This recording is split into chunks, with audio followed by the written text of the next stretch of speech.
অন্ধকারে আলোকিত হইল মাতা মা আমেনার কুল, আলোকিত হইল মাতা মা আমেনার কুল।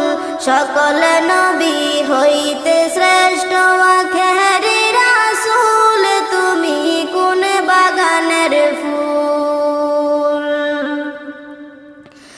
দু জাহানের বাদশা নবী পাইয়া